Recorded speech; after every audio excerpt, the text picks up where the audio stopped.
Hello, അസ്സലാമലൈക്കും. ഇന്ന് വന്നിട്ടുള്ളത് ഒരു അടിപൊളി അറബിക് പുഡിങ്ങും ആയിട്ടാണ്. അപ്പോൾ പല ടൈപ്പിലുള്ള അറബിക് പുഡിങ് നമ്മൾ ഉണ്ടാക്കിയിട്ടുണ്ട്. ഇന്ന് ഒരു സിമ്പിളായിട്ട് വീട്ടിലുള്ള ഐറ്റംസ് മാത്രം വെച്ച് ചെയ്യാൻ പറ്റിയ ഒരു കിടിലൻ 2 ലെയർ പുഡിങ് ആണ്. അപ്പം പേര് ഒരു ലെബനീസ് ഐറ്റംസ് ആണ്. ലയാലി ലുബ്നാൻ, അതായത് ലെബനീസ് നൈറ്റ് എന്നാണ് ഇതിൻ്റെ അർത്ഥം വരുന്നത് കേട്ടോ. അപ്പോൾ ലെബനീസിൽ ഭയങ്കര ഫേമസ് ആയിട്ട്, ലെബനീസിൽ മാത്രമല്ല മിഡിൽ ഈസ്റ്റിൽ ഫുള്ളായിട്ട് ഭയങ്കര ഫേമസ് ആയിട്ടുള്ള ഒരു പുഡിംഗ് ആണ്. അപ്പോൾ നമുക്ക് എങ്ങനെ ചെയ്യാൻ നോക്കാം. പുഡിംഗ് ഉണ്ടാക്കാൻ വേണ്ടിയിട്ട് ഇതാ അടികട്ടിയുള്ള നോൺ സ്റ്റിക്കിൻ്റെ ഒരു സോസ് പാൻ വെച്ചിട്ടുണ്ട്.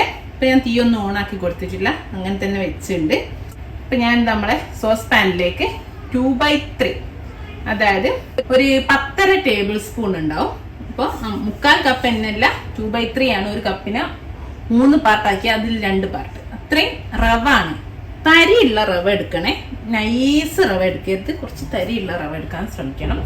അതേപോലെ തന്നെ റവ 3/4 കപ്പ് വരെ നമുക്ക് ഉപയോഗിക്കാം, അതായത് 12 ടേബിൾ സ്പൂൺ വരെ. അത് നമ്മൾ ജലാറ്റിനും ചൈനാഗ്രാസ് ഒക്കെ പറയും പോലെ പുഡിങ് നല്ല കട്ടിയായിട്ടാണ് വേണ്ടിയെങ്കിൽ 3/4 കപ്പ് എടുത്തോളൂ. ഞാൻ കുറച്ചൊന്ന് ലൂസാക്കി സ്കൂപ്പ് ചെയ്ത് കഴിക്കാനുള്ള രീതിയിലായതുകൊണ്ടാണ് ഒരു 10.5 ടേബിൾ സ്പൂൺ, അതായത് 2/3 കപ്പ് എടുത്തത്. ഇനി അതിലേക്ക് ഇതാ ഒരു 6 ടേബിൾ സ്പൂണ് പഞ്ചസാര, അതേപോലെ ഒരു 2 ടേബിൾ സ്പൂണ് മിൽക്ക് മെയ്ഡ്. ഇതിപ്പോൾ മിൽക്ക് മെയ്ഡ് നിങ്ങളുടെ കയ്യിലില്ല എങ്കിൽ നിങ്ങൾ 8 ടേബിൾ സ്പൂൺ, അതായത് 1/2 കപ്പ് പഞ്ചസാര എടുത്തോളൂ കേട്ടോ. ഞാൻ 2 ടേബിൾ സ്പൂണ് മിൽക്ക് മെയ്ഡും ബാക്കി 6 ടേബിൾ സ്പൂണ് പഞ്ചസാരയാണ്. ഇനി ഇതിലോട്ട് ഇതാ ഒരു 1/4 ടീസ്പൂണ് ഉപ്പ്, നമ്മളെ ആ മധുരം ഒന്ന് ബാലൻസ് ആവാൻ വേണ്ടിയിട്ട്. എന്നിട്ട് ഞാനിവിടെ ഈ ഒരു അളവിലേക്ക് ഇതാ 1 ലിറ്റർ പാലെടുത്ത് വെച്ചിട്ടുണ്ട്. ഈ പാല് കുറേശ്ശെ ഒഴിച്ചിട്ട് ഇത് നന്നായിട്ടൊന്ന് മിക്സ് ചെയ്ത് യോജിപ്പിക്കും.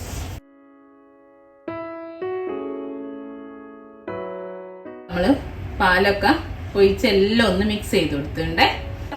നമ്മളെ റവ എന്തായാലും അങ്ങനെ അടിയിൽ കിടക്കുന്ന എല്ലാം കൂടി ഒന്ന് യോജിച്ച് കിട്ടാൻ വേണ്ടിയിട്ടാണ് നമ്മൾ മിക്സ് ചെയ്തത്. ഇനി നമുക്ക് തീ ഓൺ ചെയ്ത് കൊടുക്കാം. അല്ലാണ്ട് നമ്മൾ പാലിലേക്ക് ഫ്ലെയിം ഓൺ ചെയ്ത് കൊടുത്തതിന് ശേഷമാണ് റവ ഇടുന്നത് വെച്ചാൽ റവ ഇടുന്ന സമയത്ത് പെട്ടെന്ന് കട്ട പിടിച്ചു. അല്ല അങ്ങനെ നമ്മൾ നന്നായിട്ട് മിക്സ് ചെയ്ത് കൊടുക്കണം. ആ ഒരു ഇതില്ലാതിരിക്കാൻ വേണ്ടി ആദ്യം തന്നെ അങ്ങ് മിക്സ് ചെയ്തതിന് ശേഷം ഇനി നമുക്ക് ഇങ്ങനെ കൈവിടാതെ ഇളക്കി കൊടുക്കാം. നന്നായിട്ട് പാലൊന്ന് ചൂടായാൽ തീ കുറച്ച് കൊടുക്കുക. അതുവരെ ഫുൾ ഫ്ലെയിമിൽ ഇടുക കേട്ടോ. എല്ലാം ചൂടായി കഴിഞ്ഞാൽ പിന്നെ പെട്ടെന്ന് കുറുകയും അപ്പം അടി പിടിച്ചു. അപ്പം നന്നായി തീ കുറച്ചിട്ട് കൈവിടാതെ ഇളക്കി കൊടുക്കണം. അപ്പം നന്നായിട്ട് ചൂടായിട്ടുണ്ട്. അപ്പം ഞാൻ തീ ഒന്ന് കുറച്ച് കൊടുത്തിട്ടുണ്ട്. 1 ടീസ്പൂണ് നമ്മളെ റോസ് വാട്ടർ ചേർത്തി കൊടുക്കുന്നുണ്ട്, 1 ടീസ്പൂൺ. അതേപോലെ ഇത് നിങ്ങളെ കയ്യിലുണ്ടെങ്കിൽ മാത്രം ചേർത്തിയാൽ മതി. അറബിക്കിൽ അവർ എന്തായാലും ചേർക്കുന്നതാണ് ഓറഞ്ച് ബ്ലോസം വാട്ടർ, അല്ലെങ്കിൽ റോസ് വാട്ടർ മാത്രം മതി. ഈ ഒരു ട്രഡീഷണൽ റെസിപ്പിയിൽ അവർ ചേർക്കുന്നുണ്ട്. അത് പിന്നെ ഇവിടെ കിട്ടാനും ഈസിയാണ്, അതുകൊണ്ട് ഞാൻ ചേർക്കുകയാണ്. നിങ്ങൾക്ക് ഇതില്ലെങ്കിൽ റോസ് വാട്ടർ മാത്രം ചേർത്തിയാൽ മതി. ഓക്കെ, അത് 1 ടീസ്പൂൺ ഓറഞ്ച് ബ്ലോസം വാട്ടറും 1 ടീസ്പൂൺ വീതം റോസ് വാട്ടറും. ഓക്കെ, ഇനി ഇത് നന്നായി തിളച്ച് കുറുകി വെന്ത് വരട്ടെ കേട്ടോ. റവ ആയതുകൊണ്ട് പെട്ടെന്ന് വെന്തോളും, പക്ഷെ ചെറിയ തീയിലിട്ടിട്ട് കുറുക്കിയെടുക്കണം, ഇല്ലെങ്കിൽ അടി പിടിച്ചു. പിന്നെ നന്നായി കുറച്ച് ടൈം എടുത്തിട്ട് കുറുക്കിയെടുത്താൽ നമ്മളെല്ലാം ചെയ്യുന്ന പോലെ തന്നെ ചെയ്താൽ മാത്രമേ ടേസ്റ്റ് ഉണ്ടാവുകയും ചെയ്യുള്ളൂ. ഒരു പച്ച ചൊഴിക്കും. ഇപ്പം കണ്ടോ നന്നായിട്ട് കുറുകി വന്നിട്ടുണ്ട് കേട്ടോ. കൈ വിടയരുത്, ഏറ്റവും കുറഞ്ഞ തീയിലേ വെക്കാവും. മൂടി ഒന്നായാൽ നമുക്ക് തീ ഓഫ് ചെയ്യാം. ഉണ്ടോ, ചെറിയ തീയിലേക്ക് മാറ്റിയാൽ 10 മിനിറ്റ് ആയിട്ടോ.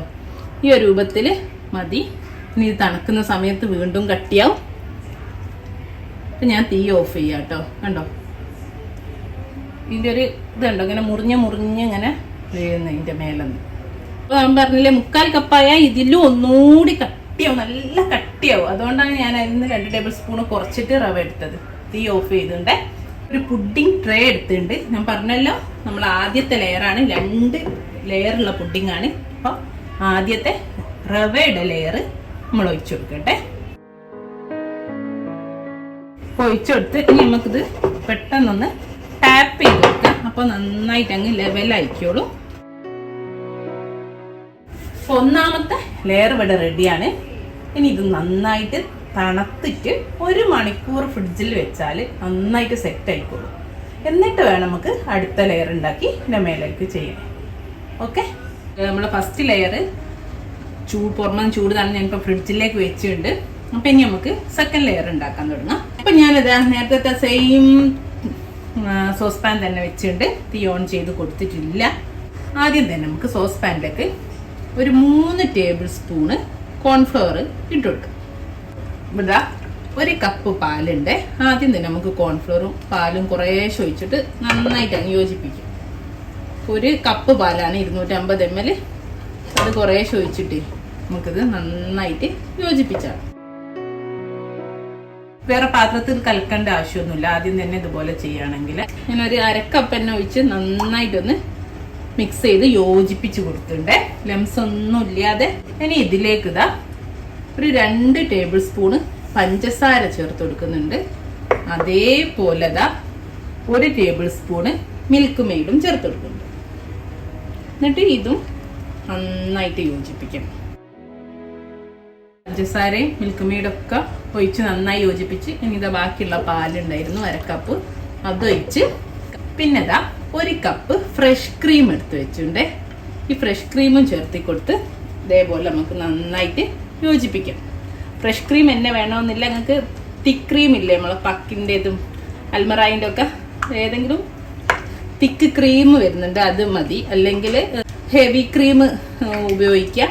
ഇനിയിപ്പോൾ ഇതന്നെ കിട്ടിയില്ലെങ്കിൽ നിങ്ങൾക്ക് എന്ത് ചെയ്യുക, ഈ ടോപ്പിംഗ് ആയിട്ട് നമ്മളെ വിപ്പിംഗ് ക്രീം ആയാലും മതി കേട്ടോ. ഇപ്പോൾ ഫ്രഷ് ക്രീം ആയിരുന്ന ഒന്നുകൂടെ ടേസ്റ്റ് നമ്മൾ ഈ ക്രീമിന് നമ്മൾ ആ ഒരു കറക്റ്റ് അഷ്ത ക്രീം എന്ന് പറയും അറബിയിൽ.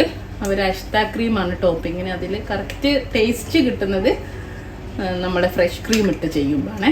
ഫ്രഷ് ക്രീം തണുപ്പോണ്ട് മേലൊരു ഇത് കണ്ടോ, നമ്മൾ ചൂടാവുമ്പോൾ അങ്ങ് പോയിക്കോളും. നന്നായിട്ടൊന്ന് മിക്സ് ചെയ്ത് കൊടുക്കും. ഇനി നമുക്ക് ഫ്ലെയിം ഓൺ ചെയ്ത് കൊടുക്കാം. ഫ്ലെയിം ഓൺ ചെയ്ത് നേരത്തെ ചെയ്തപ്പോൾ തന്നെ ആദ്യം നന്നായിട്ട് ചൂടാവുള്ളൂ. ഫുൾ ഫ്ലെയിമിൽ ഇടാക്കി കൊടുക്കണം കേട്ടോ, ചിലപ്പോൾ അങ്ങ് അടി പിടിച്ചു പോകാൻ ചാൻസ് ഉണ്ട്. നോൺ സ്റ്റിക്ക് പാത്രം തന്നെ എടുക്കാൻ ശ്രമിക്കുക. അങ്ങനെ ആകുമ്പോൾ ആ ഒരു പേടിയും ഇല്ലല്ലോ, അടി പിടിച്ചു പോവോ. കോൺഫ്ലോറും റവയും ഒക്കെ പെട്ടെന്ന് അടി പിടിക്കുന്നതല്ലേ. നന്നായിട്ട് ചൂടായതിന് ശേഷം ചെറിയ തീയിലിട്ടിട്ട് ഒരു 10 മിനിറ്റ് കുറുക്കി വേവിച്ചെടുക്കാം. അല്ലെങ്കിൽ കോൺഫ്ലവറിൻ്റെ ചുവ വരും, ടേസ്റ്റ് ഉണ്ടാവും. ഓക്കെ, നമ്മൾ അഷ്ത ക്രീം നന്നായിട്ട് കുറുകി തുടങ്ങിയിട്ട് ഞാൻ ചൂടായി നന്നായിട്ട് സിമ്മിലിട്ടിരിക്കുക കേട്ടോ. 4-5 മിനിറ്റായി ചൂടായിട്ട് സിമ്മിലിട്ടിട്ട് ഒന്ന് ചൂടായി ഇങ്ങനെ മേലെ പുക ഇങ്ങനെ വന്ന സമയമാകുമ്പോഴേക്കിന് തന്നെ ചെറിയ തീയിലേക്ക് മാറ്റി കൊടുക്കണേ.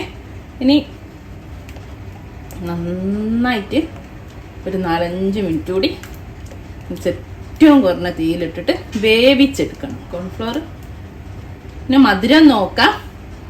മധുരം നോക്കിയിട്ട് 1 ടേബിൾ സ്പൂൺ കൂടെ വേണമെങ്കിൽ ചേർത്തി കൊടുക്കാം. ഇത് സാധാരണയായിട്ട് അവർ കഴിക്കുന്ന സമയത്ത് ഷുഗർ സിറപ്പ് കൂട്ടിയിട്ടാണ് സെർവ് ചെയ്യുന്നത്. അങ്ങനെയാണെങ്കിൽ മധുരം കുറച്ച് മതിയാവും. പിന്നെ മേലെ നമ്മൾ ഷുഗർ സിറപ്പ് ഒഴിക്കും. പക്ഷെ ഞാനിപ്പോൾ അങ്ങനെ ചെയ്യുന്നില്ല. ഞാൻ 1 ടേബിൾ സ്പൂൺ കൂടി എക്സ്ട്രാ പഞ്ചസാര ഇട്ടിട്ട് ഷുഗർ സിറപ്പ് ഒഴിക്കാതെ നമ്മൾ സാധാരണ പുഡിങ് എങ്ങനെയാണോ അതുപോലെ ചെയ്യാണ്. അപ്പം അല്ലാത്തവർക്ക് ഈ ക്രീം ഉണ്ടാക്കുമ്പോൾ ടോട്ടലി ഒരു 2 ടേബിൾ സ്പൂൺ ഷുഗർ മാത്രം ചേർത്തിട്ട് പിന്നെ നമ്മൾ ഉണ്ടാക്കി സെർവ് ചെയ്യുന്ന സമയത്ത് ഷുഗർ സിറപ്പില്ല, നമ്മൾ നോർമൽ ഷുഗർ സിറപ്പ് ഉണ്ടാക്കി ഒരു സെയിം അളവിൽ വെള്ളവും പഞ്ചസാരയും എടുത്തിട്ട് അതിൽ ഇതേപോലെ ഒരു 1/2 ടീസ്പൂൺ റോസ് എസൻസ് ചേർക്കുക. പിന്നെ ഒരു 1/2 ടേബിൾ സ്പൂൺ ചെറുനാരങ്ങ നീര് ഒഴിച്ച് ഒരു 4-5 മിനിറ്റ് തിളപ്പിച്ചിട്ടുള്ള ഷുഗർ സിറപ്പില്ല നമ്മൾ നോർമൽ എല്ലാത്തിനും ഉണ്ടാക്കുന്നത്. നമ്മളന്ന് ഗുലാബ് ജാം ഉണ്ടാക്കി ആ സെയിം സിറപ്പ് ഉണ്ടാക്കുക. അതിൽ പക്ഷേ റോസ് എസൻസിനോടൊക്കെ ചേർക്കും, അതിലും ചേർത്തല്ലോ അല്ലേ. അപ്പോൾ അത് വെച്ചിട്ട് കഴിക്കുന്ന പോലെ ആകുമ്പോൾ അതന്നെ നല്ല മധുരമായിരിക്കുമല്ലോ. അപ്പോൾ ഇതിൽ മധുരം കുറയ്ക്കണം. ഞാനിപ്പോൾ ഇതിൽ ഇപ്പോൾ മൊത്തത്തിൽ 1/4 കപ്പോളം ഇട്ട്, കാരണം 1 ടേബിൾ സ്പൂണ് മിൽക്ക് മെയ്ഡും 3 ടേബിൾ സ്പൂണ് പഞ്ചസാര ഇട്ട്. അപ്പോൾ ഇത് മതി. ഇനി വേറെ ഷുഗർ സിറപ്പിൻ്റെ ആവശ്യമല്ല.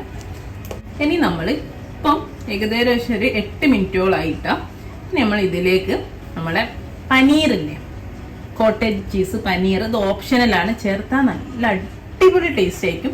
അവർ ക്രീം ചീസ് ചേർക്കുന്നുണ്ട്, ചിലർ ചേർക്കാറുണ്ട് ട്രഡീഷണൽ റെസിപ്പിയിൽ. ഇപ്പം ഞാൻ പകരം നമ്മളെ പനീറാണ് ചേർക്കുന്നത്. നല്ല ടേസ്റ്റ്. പനീർ ഞാനൊരു 1/4 കപ്പ് പനീറിൻ്റെ ക്യൂബ്സ് എടുത്തിട്ട് അത് നല്ല ചൂടുവെള്ളത്തിലിട്ടിട്ട് സോഫ്റ്റ് ആക്കിയതിന് ശേഷം ഒന്ന് ക്രഷ് ചെയ്തെടുത്തതാണ്. അപ്പോൾ ഏകദേശം ഒരു 1/2 കപ്പ് ഉണ്ട് നമ്മളിപ്പോൾ ക്രഷ് ചെയ്ത് എടുത്ത സമയത്ത്. ഇനി ഇതാ പെട്ടെന്ന് വേവും. നല്ല ചൂടുവെള്ളത്തിൽ ഒരു 15 മിനിറ്റ് വരെ ഇട്ട് വെച്ചിട്ട് ഇനി നമ്മളിപ്പോൾ അതാ നമ്മളെ ക്രീമിലേക്ക് ഇട്ടിട്ട് നന്നായിട്ട് 1 മിനിറ്റ് കൊണ്ട് തന്നെ പനീർ വേവല്ലോ. അപ്പോൾ 1 മിനിറ്റ് ഒന്നൊന്ന് കുക്ക് ചെയ്തെടുക്കട്ടെ. അതിൻ്റെ കൂടെ നല്ലൊരു ടേസ്റ്റ് ആയിരിക്കും. ആ ഒരു പനീറിൻ്റെ തരി തരി തരി ഇങ്ങനെ കടിക്കുമ്പോൾ ക്രീമിൻ്റെ ഇടയിൽ നമ്മൾ അഷ്ത ക്രീം ഇവിടെ റെഡിയാണ്. കണ്ടോ, നന്നായിട്ട് പനീറൊക്കെ ഇതിൽ യോജിച്ച് ഞാൻ തീ ഓഫ് ചെയ്യാണ്. ഒന്ന് ബബിൾസൊക്കെ വന്ന് തുടങ്ങിയിട്ടുണ്ട്. ഫ്ലെയിം ഓഫ് ചെയ്തു. ഇനി 1/2 ടീസ്പൂൺ വീതം നേരത്തെ പോലെ തന്നെ റോസ് വാട്ടറും 1/2 ടീസ്പൂണ് ഓറഞ്ച് ബ്ലോസം വാട്ടറും. ഇത് ഞാൻ പറഞ്ഞല്ലോ, റോസ് വാട്ടർ എന്തായാലും ഒഴിച്ചു അപ്പോഴേ ഒരു അറബിക് ടേസ്റ്റ് വരുള്ളൂ. പക്ഷെ ഓറഞ്ച് ബ്ലോസം വാട്ടർ ട്രഡീഷണലി ഒഴിക്കുന്നതുകൊണ്ട് ഒഴിച്ചാണ്, ഇല്ലെങ്കിൽ ഒരു കുഴപ്പമില്ല. പക്ഷെ ഇനിയിപ്പോൾ നിങ്ങൾക്ക് റോസ് വാട്ടറിൻ്റെ ടേസ്റ്റ് ഇഷ്ടമല്ല എന്ന് വെച്ചാൽ ഒഴിവാക്കിക്കോ, അതും ഒഴിവാക്കിയാലും നല്ല ടേസ്റ്റാണ് കേട്ടോ ഇതിന്. ഇനി നമുക്ക് നമ്മളെ നേരത്തെ ഒന്നൊന്ന് ചൂടാണോട്ടെ. എന്നിട്ട് നേരത്തെ ഫസ്റ്റ് ലെയറില്ലേ അതിൻ്റെ മേലേക്ക് ഒഴിച്ചു കൊടുക്കുക. അപ്പോൾ ഇതാ നമ്മളെ ഫസ്റ്റ് ലെയറൊക്കെ നന്നായിട്ട് സെറ്റായിട്ട് ഞാൻ ക്ലീൻ ഫിലിം ഇട്ട് കവർ ചെയ്തിട്ടായിരുന്നു വെച്ചത്. തണുത്തതിന് ശേഷം കേട്ടോ. കണ്ടോ, നന്നായിട്ട് സെറ്റായിട്ടുണ്ട്. ഇനി നമുക്ക് ഇതിൻ്റെ മേലേക്ക് നമ്മൾ അഷ്ത ക്രീം ഇട്ട് കൊടുക്കാം. ഇട്ടെടുത്തിട്ട് നേരത്തെ പോലെ തന്നെ ഒന്നൊന്ന് ടാപ്പ് ചെയ്തെടുക്കാം. നമ്മൾ സെക്കൻഡ് ലെയർ ഒഴിച്ചു. ഇനി ഇത് തണുത്തിട്ട് നന്നായിട്ട് കവർ ചെയ്ത് ഫ്രിഡ്ജിൽ ഒരു മിനിമം 5 മണിക്കൂറെങ്കിലും വെക്കണേ. 4-5 മണിക്കൂർ വെക്കണം. ഒരു ഫുൾ നൈറ്റൊക്കെ ഫുൾ ഫ്രിഡ്ജിൽ വെച്ചാൽ 12 മണിക്കൂറൊക്കെ വെച്ചാൽ അത്രയും നല്ലത്. അപ്പോൾ നാളെ ഉച്ചക്കത്തേക്കുള്ള ഫംഗ്ഷനാണ്. ഇന്ന് രാത്രി അങ്ങ് ഉണ്ടാക്കി വെച്ചാൽ നമ്മൾ പണിയും കഴിഞ്ഞ് ഇത് നന്നായിട്ട് സെറ്റ് ആവുകയും ചെയ്യും. എന്നിട്ട് നമുക്ക് സെറ്റ് ആയതിന് ശേഷം നമുക്ക് നട്ട്സ് ഇട്ടിട്ട്, നോർമലി ഒരു പിസ്താഷ്യോ ആണ്, അപ്പോൾ നട്ട്സ് പൊടിച്ചിട്ട് ഇതിൻ്റെ മേലിട്ടിട്ട് കഴിക്കുക. കൂടെ ഷുഗർ സിറപ്പ് വേണമെങ്കിൽ ചേർത്ത് കഴിക്കാം, വേണ്ടെങ്കിൽ വേണ്ടാതെ കഴിക്കാം. അപ്പോൾ ഓരോരുത്തരുടെ ഇഷ്ടത്തിന് കഴിക്കാം. അപ്പോൾ ഞാൻ ഇതൊന്ന് ചൂടൊന്ന് ഫ്രിഡ്ജിൽ വെക്കട്ടെ. സെറ്റ് ആയതിനു ശേഷം കാണിച്ചു തരാം. പിസ്തൊക്കെ ഇട്ടിട്ട് നമ്മളെ പുഡിങ്ങൊക്കെ നന്നായിട്ട് സെറ്റായിട്ടുണ്ട്. ഇനി ഞാൻ ഇതിൻ്റെ മേലേക്ക് ഇതാ കുറച്ച് പിസ്ത ഇവിടെ ക്രഷ് ചെയ്ത് വെച്ചിട്ടുണ്ട്, ഇട്ട് കൊടുക്കുന്നുണ്ട്. നിങ്ങളെ കയ്യിൽ ഏതാണോ ഉള്ളത് ഇതിട്ടാൽ മതി. നോർമലി ഇവർ പിസ്താണ് ഉപയോഗിക്കാറ്. അപ്പം ഇത്രേ ഉള്ളൂ. എല്ലാവരും ഉണ്ടാക്കി വെക്കുക. നല്ല കിടിലൻ ടേസ്റ്റാണ്. നമുക്ക് ഒന്നും വേണ്ട. റവ നമ്മളെ വീട്ടിൽ എപ്പോഴും ഉണ്ടാകുന്നതാണ്, പാലുണ്ടാണ്, കോൺഫ്ലോർ വേണ്ടിയാണ് ഉണ്ടാകുന്നതാണ്, എല്ലാം നമ്മളെ വീട്ടിൽ കിട്ടുന്നതാണ്. പിന്നെ ഒരു അറബിക് ടേസ്റ്റ് കിട്ടാൻ മാത്രമാണ് ഞാൻ റോസ് വാട്ടറും അതേപോലെ ഓറഞ്ച് ബ്ലോസം വാട്ടറും യൂസ് ചെയ്തതും. അപ്പം അതൊന്നും ഇല്ലെങ്കിലും നമുക്ക് ഉണ്ടാക്കാം. അപ്പം ഇൻഷാ അല്ലാഹ് നല്ല വീഡിയോകളുമായിട്ട് വീണ്ടും കാണാം. Thank you.